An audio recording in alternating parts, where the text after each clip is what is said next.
En passant, la portion humour est terminée. Je vais mettre mon veston, on tombe dans le sérieux. On tombe dans le sérieux, ça change. J'avais l'air d'un kid de 17 ans. Là, un kid de 17 ans qui a volé un manteau. C'est la même chose. Passé, c'est pas comme si ça dérangeait. Et ça n'a pas l'air de ça, mais moi j'ai fait mon secondaire 1 et 2 dans la même année.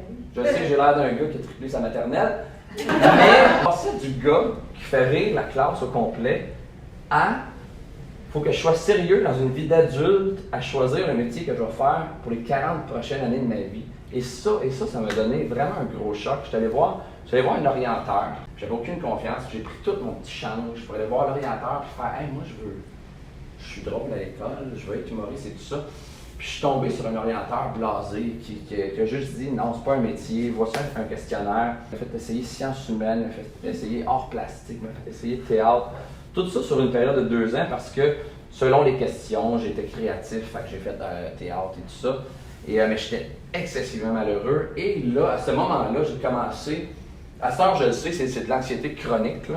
Mais c'est de l'anxiété, ça se manifeste sous plein de façons. Ça peut être des crises de panique. Puis moi, c'était des douleurs. J'avais des raideurs au cou incroyables, OK? Puis j'étais sûr que c'était une vertèbre de déplacer. Sur le coup, quand t'as 15, 16 ans, puis t'as mal au cou au point de ne pas être capable de conduire ta voiture, mes parents m'ont fait voir un chiro, ostéo, ortho, physio, une basso, mais ça c'était pour autre chose.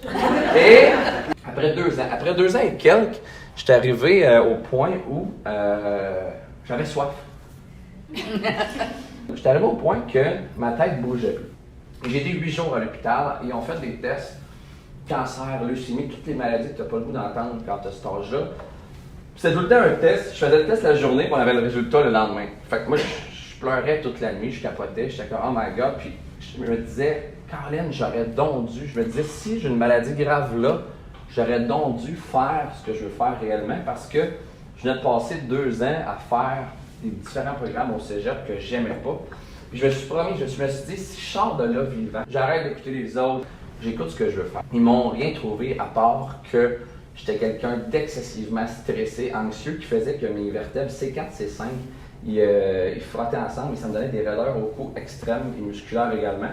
Donc, à ce moment-là, je suis sorti de l'hôpital. Première journée de retour à l'école, la 4e session, c'était le 20 janvier, le jour de ma fête. Et le professeur, il distribuait les plans de cours et tout ça. Puis après 5 minutes, je me lève, je prends mon sac, je quitte. Puis le professeur fait « Hey, Alex, tu nous quittes déjà? » Puis j'ai répondu mot pour mot, je lui dis « Oui, puis si mon plan marche, on ne se reverra jamais. » Et là, j'étais super fier, je marchais, puis là, je me suis dit, en marchant, Caroline, ça a juste l'air d'un gars qui va se suicider. Je marchais, puis j'étais comme ça, ben ouais, ok, j'ai juste l'air de. Mais moi, ce que je voulais dire, c'est si mon plan marche, si j'ai réussi à faire de l'humour, puis ça devient mon métier, j'aurais pas à retourner malheureux à être au cégep et passer le restant de ma vie à faire un métier que j'aime pas. Et à ce moment-là, j'ai tout fait pour faire ce que je fais aujourd'hui. Donc, je me suis inscrit à l'École nationale de l'humour.